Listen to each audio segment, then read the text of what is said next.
Today's show is presented to you by Best You Mental Health Clinic.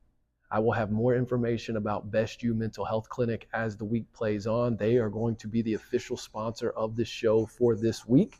I've partnered with them and they are supporting me in some of the traveling and things of that nature that I will be doing. It's an excellent cause, an excellent clinic and what they do. And I'll be talking about that more this week. But in the meantime, you can go to bestumhc.com.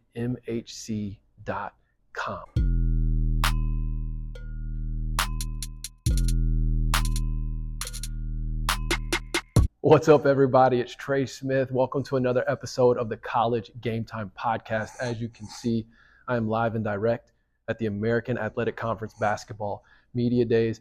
I'm going to shoot this video real quick as the intro to today's show because there's still a lot happening right now with the different coaches and players cycling through, and I want to try and get as much content as I can. Very well run event, a little bit different than what football's was. But today, for today's show, I was able to get about 10 minutes one-on-one with Commissioner Mike Aresco. I was able to ask him about Army. I was able to ask him about potential expansion with a basketball-only member. I was able to ask him about just his general process when evaluating institutions for expansion. We talked about several different things. It was a very good conversation, I felt like, and I'm going to play that for you, or if you're watching on YouTube, I'm going to show it to you here in just a second. And if you're listening on one of the streaming platforms, you're going to hear it in just a second.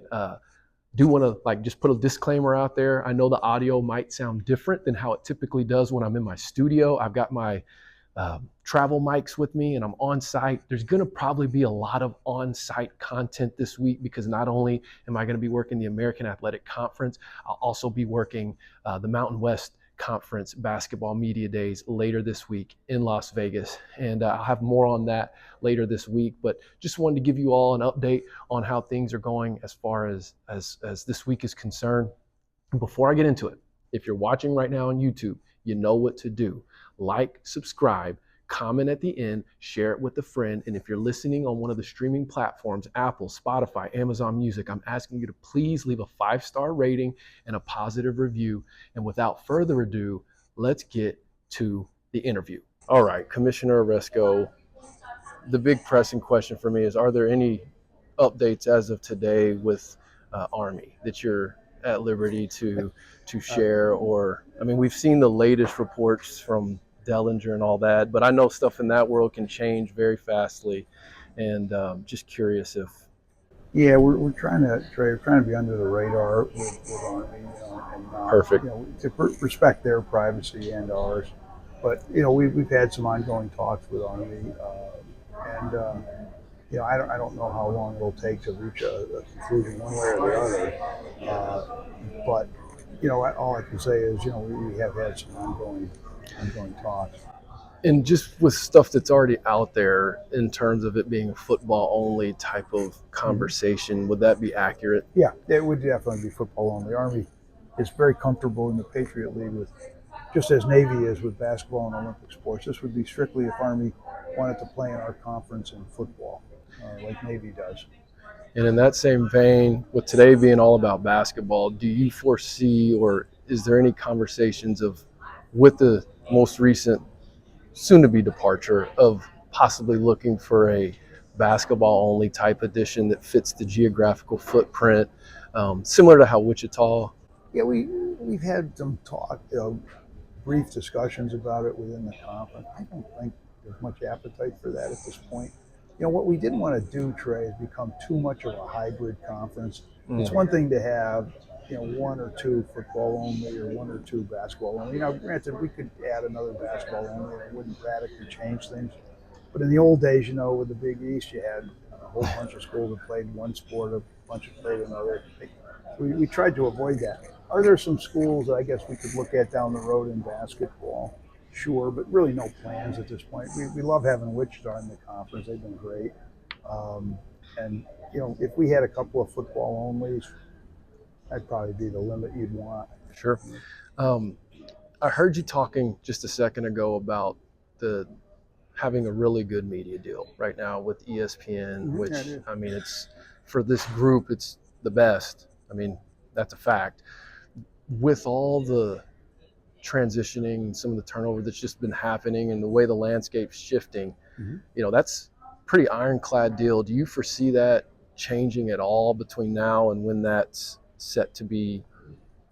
I don't think so, Trey. I mean, we've got about 10 years to run on it. It gives Yeah, us real stability. They've helped us out when we've needed to expand, and they don't get involved in that. We have to, once we make a decision on yeah, expansion, we have to go to them and see financially how it'll be treated. But they really are. It's a kind of a myth about ESPN that they're somehow pulling levers and doing that kind of thing. No, not at all. They really try hard to stay out of this and not influence that at all. They know what's going on, yeah, but it's more they have to then determine how to react once it happens. But we are really happy with the TV deal. I think they are too. I don't see any major changes. I mean, we have a look in at some point down the road, and we'll talk to them. Marketplace changes, that kind of thing, but they've been great to us. I can't say enough about how much they've meant to this conference. absolutely. If you think about all the exposure, that's what built this conference. Yeah, Especially on football with all those ABC appearances and the championship game on ABC 8 straight years. ESPN showed a lot of confidence in us, and and they didn't have to at the beginning. And so I'll be forever grateful for what they've done for the conference.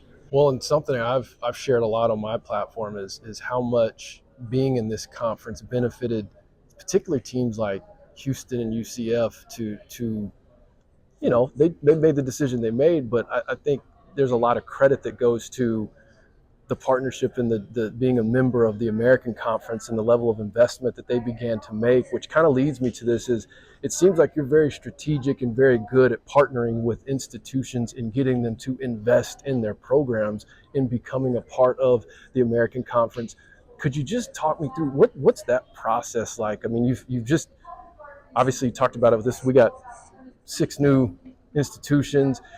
Sure, there was a lot of conversations. There was a lot of strategic efforts that went into that. What do you typically look for when you're making those decisions? And then what type of investment are you asking them to make? Are you requiring them to make? I'm just curious. It just seems like there's a lot of effort that goes into that process that I don't think people really appreciate. So I'm just curious what. Great question. I mean, that's a great question because the truth is this conference is built on the idea that we have to be competitive, that we don't have the traditions of some of the other, major, and we consider ourselves a major conference, but we don't have the flagship state institutions that the others have. We don't have that long history, that long tradition.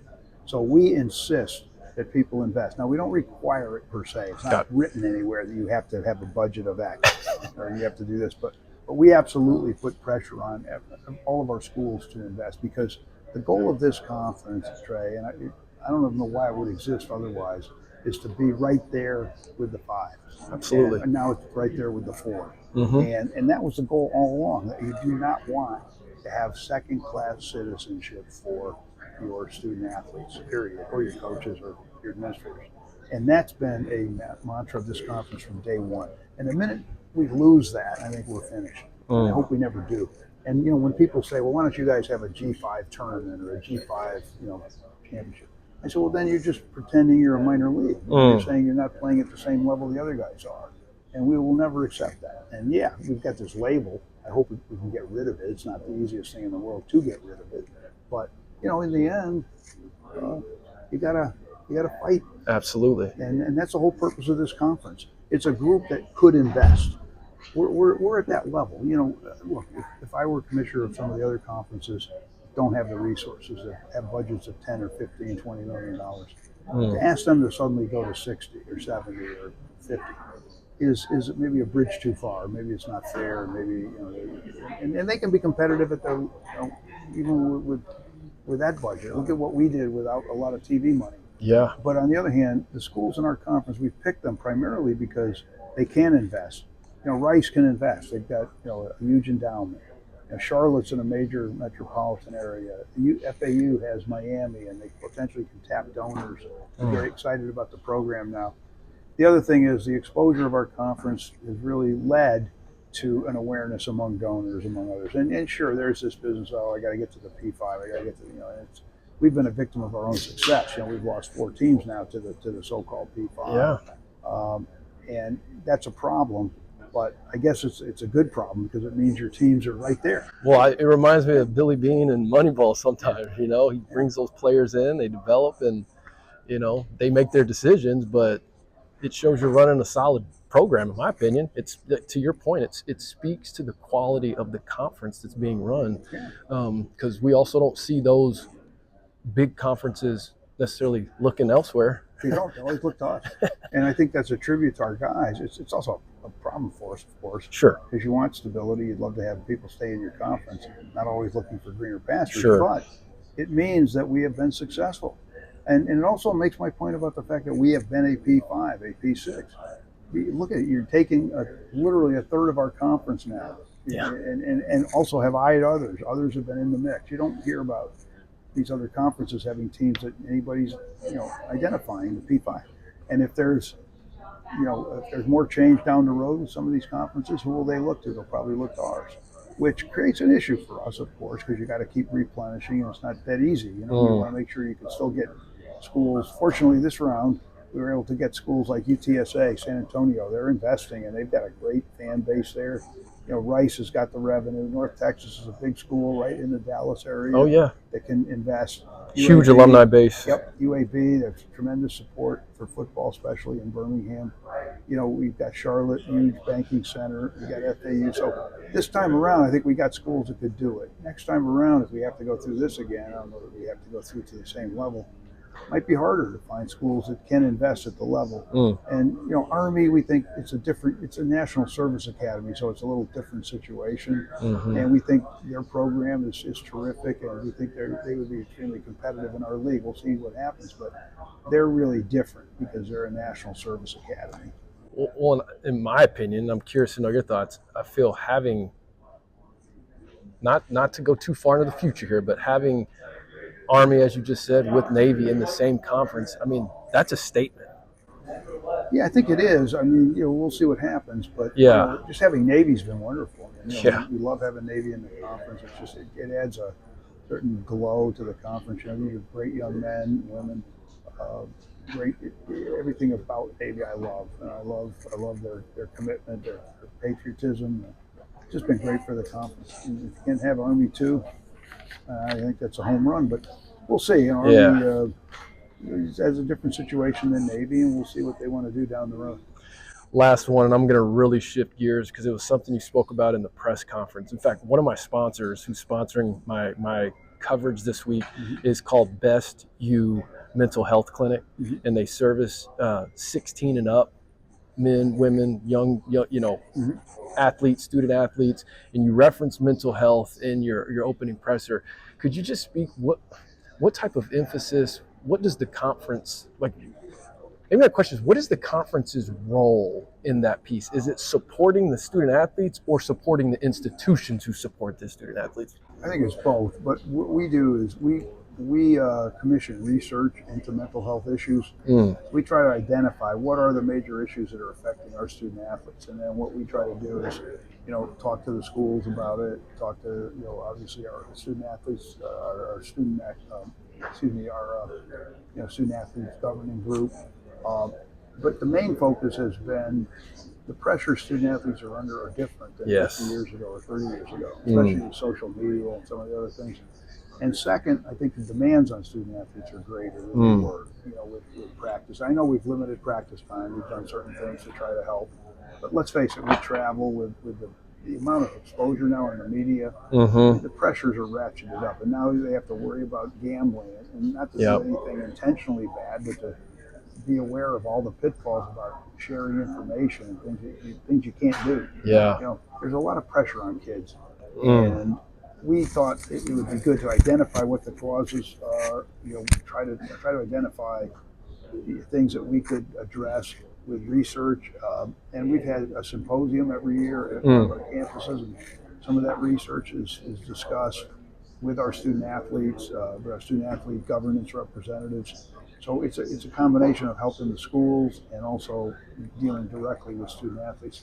but also getting it out there, generating publicity for some of the issues that are affecting student athletes that need to be addressed. I mean, mental health is something that's probably been overlooked for years, right? And now, I don't think it is anymore. Sure. But we've certainly been in the forefront. Well, Commissioner Aresco, very much appreciate you taking some time to visit with me and our College GameTime platform. And let's finish this football season and have a heck of a basketball season. Thanks. So there you have it. I mean, you got your update on Army. We got, the basketball piece, it doesn't sound like it's on the immediate radar, but it doesn't sound like it's also completely off the table. So we'll see how this plays out. I'm sure they're going to see things through with the Army situation first and get that figured out and handled.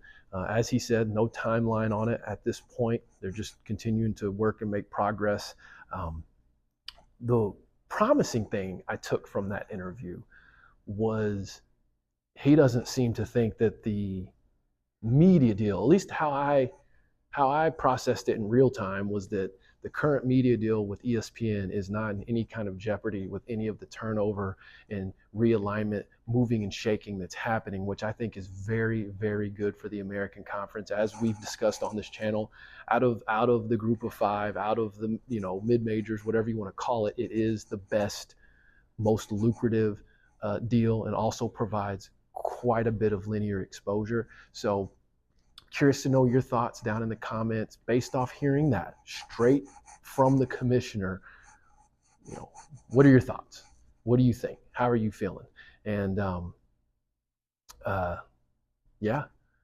going to continue now. I think for the rest of this show, I will include some different clips of content that I was able to get throughout the day, talking to some of the different coaches and student athletes, whatever I can get in. Is there a player that is not getting talked about right now? And I'd like to hear from all three, if possible, that you have high expectations for this year and being a contributor, but maybe isn't getting as much press right now?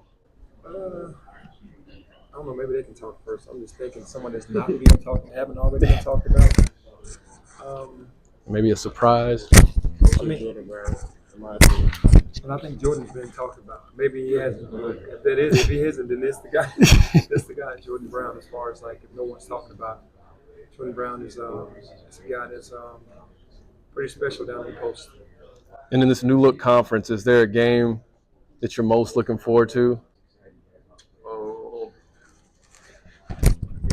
I'm not looking forward to this one particular game. It's just, to me, it's challenging ourselves on what are we going to do this year? Every game, because every game is important to us. It's not like I'm not trying to just pick one game. I'm going to stay in that same vein.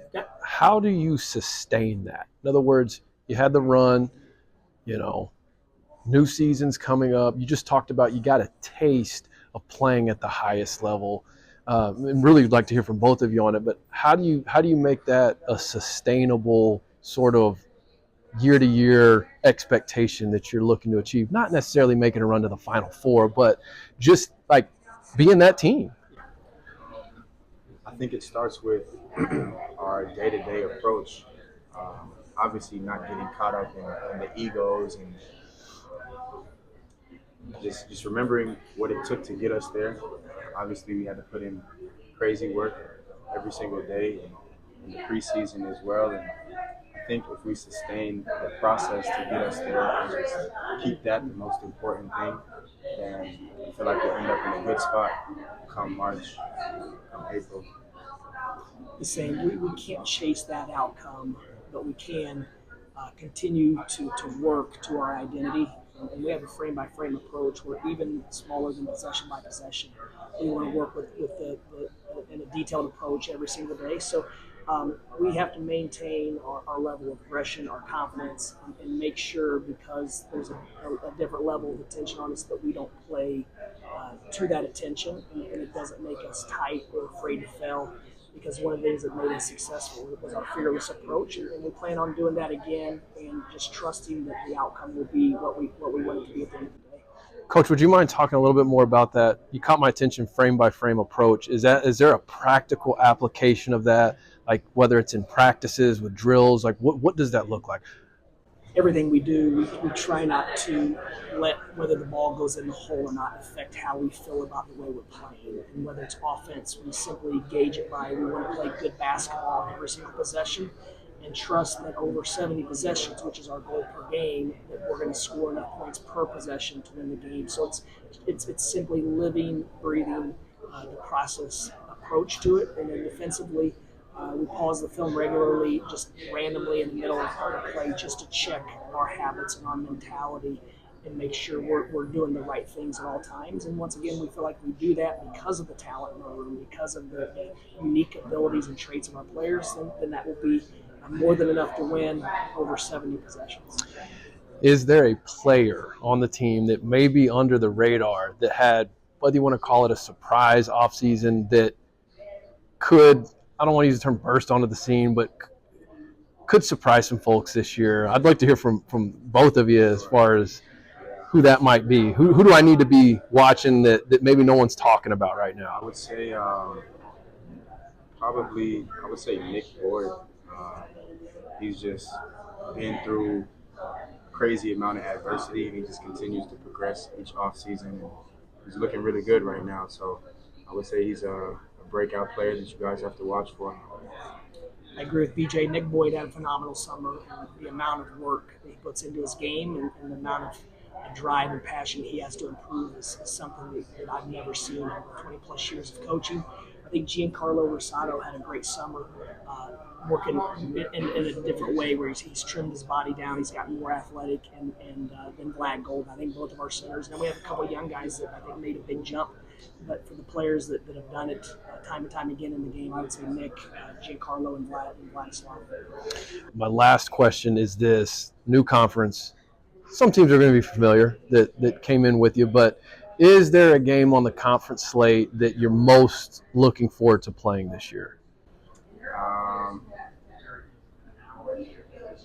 I mean, there's a lot of hype around towards the end of our season, the Memphis game, so that'll be interesting. But honestly, we're not trying to circle any games and just look at those. We're just trying to take every game, game by game, frame by frame, right? Exactly, frame by frame, and have the same approach. There's obviously some games where you might have a little more motivation to play well, but we're just trying to come with the same mindset every game. I have East Carolina circled on my calendar because that's our first conference game. And we play all pre-conference to prepare ourselves to be able to be playing good basketball in conference play. So that's when it starts, and then hopefully that last week, first week in March, last week of the season, we're still competing for the championship on the line.